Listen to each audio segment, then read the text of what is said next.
Just go 0001 and just keep working your way up. And if you get to all nines and you still don't have it, then something's wrong.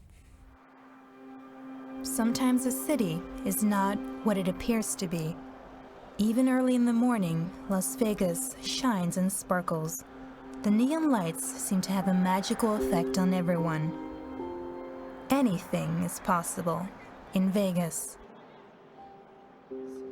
Everyone's so happy and excited, and they pose in front of the sign without even realizing what is right beneath them. On this very spot, I meet journalist Matthew O'Brien. And it's quite a contrast, too, to see all the jubilance up here near the sign and people smiling, and then what you see down beneath the city and the underground flood channels. You ready? Just across the street, the city as we know it disappears. This is the entrance to another world. Stay near the middle of the tunnel, because on the sides you have spider webs here, as you can see.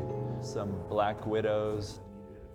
These tunnels have the purpose to drain rainwater. The watermark right here, you know, almost knee high, which may not seem like a lot of water, but I've seen like 2 tons of boulders that have been washed in. I've seen a car that's been washed into a flood channel. The flood water is very powerful. When working on a story for the local newspaper, Matthew discovered people living here. I had heard about a murderer who would use these underground flood channels to evade the police. So I decided to follow his trail to see what he experienced down in these tunnels. And I thought that maybe I would come across some ironic debris or some cool graffiti. I was not expecting to find hundreds of people living in these underground flood channels. Looks like someone has placed plastic over the tunnel floor so they can know when someone's approaching their camp and be prepared.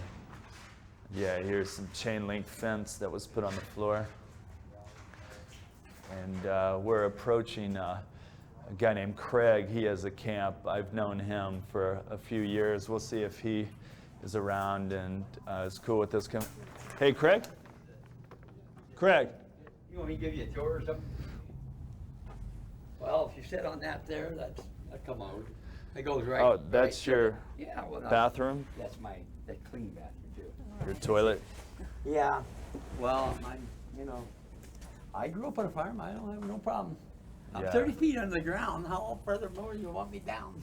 And just what, you would take it outside Yeah, every I'd once in a take while and dump it? Yeah, I take it out now. This is like where you would go into your house. This is like my garage. This road over there. At 49, Craig has been living underground for 6 years now. What strikes me is his hospitality and his collecting mania. Get rid of, but I found all this plastic, probably 1,500 feet of this construction against the wall down by the wash, and it's made great homes for some of the homeless. Well, these battery operated lights, these on, they turn off and on, but now they just push lights. They're batteries. So this is my escape route, sort of, if you ever needed one. I've only seen once where the street was totally flooded, and this, so you could get up here. You're about, if you look, I'd say you're 20 feet, 20 feet underground. I've lost things 3 times, but those were good floods, 3-day floods that are abnormal, and but this used to just be a bed, but I use it for storage. He even lost a set of teeth in one of the floods. My keypad. I think I got a fax machine in here. I got a fax machine. Yeah. Well, hey, you have one thing, you don't the next.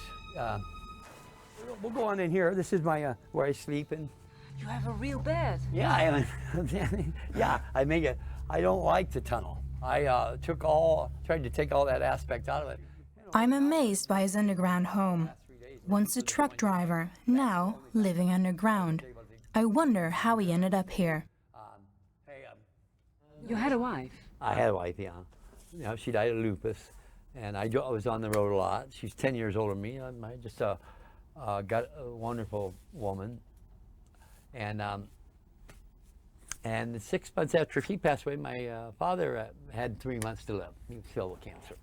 And so then I took care of him. I watched my grandma, my grandpa, my dad, my wife take their last breath. So I helped. I got off the road and snored a line. I don't know what Vegas does. They come here to party and drink, and it shocked and awed me. I was just myself, and never pictured myself ever being there. I do hang my clothes up, and I cover them up. I gamble. My biggest problem is the gambling. Then it's I'll say the whores. Well, I'll say the prostitution. We all do the same stupid crap here. We give the casinos our money. It's kind of comforting, you know, when you walk for a long time in pitch dark, and then even though this isn't the end of the tunnel, it's always nice to get some light. Some fresh air. Yeah. It's scary being down here on your own and not knowing who or what's down here or where it leads to. Yeah. There were times where I entered a tunnel in downtown Las Vegas and came out in North Las Vegas, you know, a different part of town. Some of these tunnels are very, very long. Yeah. Hey, Travis, it's Matt.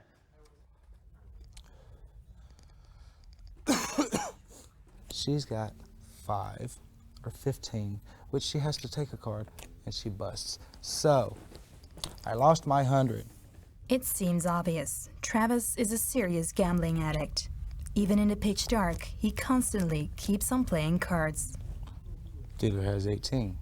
I came to Las Vegas on vacation, probably like 6.5 years ago now. Well, after about 3 days, we had lost all our money. Ended up writing payroll checks through casinos for up to like $900 and something a piece, and we cashed like maybe 10 to 15 of them, and we got caught with one day and got put on probation for a year. Couldn't leave the state, couldn't get a job, didn't have ID, and if you don't got money here, then Las Vegas pretty much don't care about you. Just became somebody that was under the porch. Stranded in Las Vegas at 31, in a tunnel where the daylight never reaches. There you go. What's that? It's a knife. I'm scared everywhere I go. You're either going to end up doing something to get in trouble, or if you do the wrong drugs or something one day, you're going to be laying there and could just be out playing or something, you know, and people don't like the way you play the machines, and they just watch us close. When the sun sets, Craig leaves the tunnel to gamble. In the evening, he goes looking for money in the casinos, illegally. We walk deeper into the underground system. The further one steps away from daylight, the shyer man gets. Exploring a cave where you can learn a lot about the history of the place by, you know, reading what's on the walls, and you'll see names and dates, and you'll be able to get some sense of who lived here when and what their life was like. I think of myself as an intelligent, sensitive human with the soul of a clown, which forces me to blow it at the most important moments. Barry, you here? Yep. Hey, it's Matt. Barry's been down here about 6 or 7 months. And you're working on, what are you doing over there? Word search. Yeah. Barry's been known to try to figure out the combinations of locks down in here. Like this one here. I broke this one in less than a day. Took me just over 6,700 tries to break it. It works right now. Wow. Something to do. I had nothing else to do, so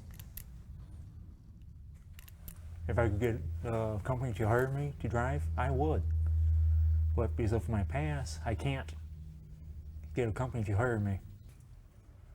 Right. I got out of prison 16 months ago.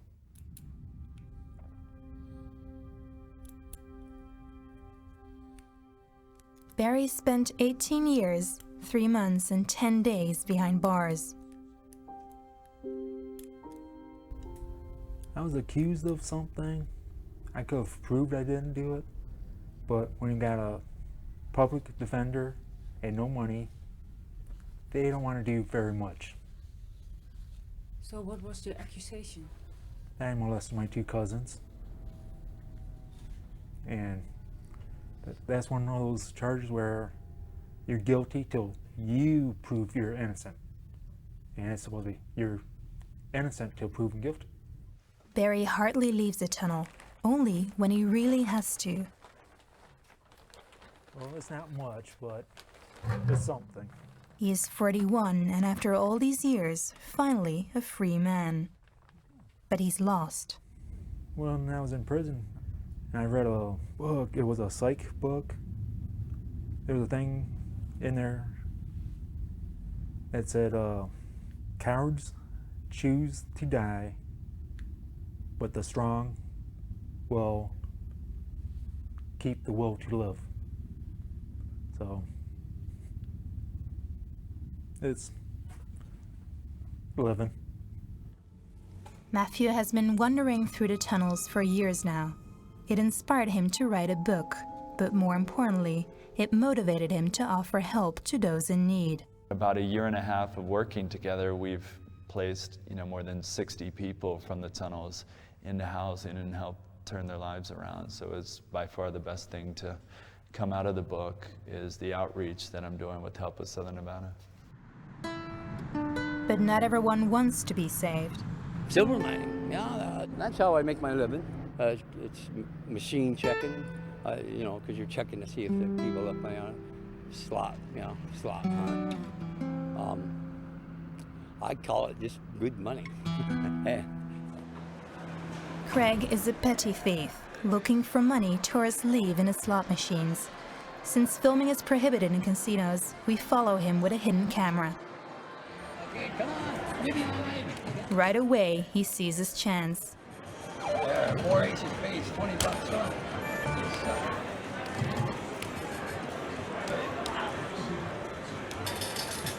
So yeah, 38.25. 38.25. And then I got my luxury.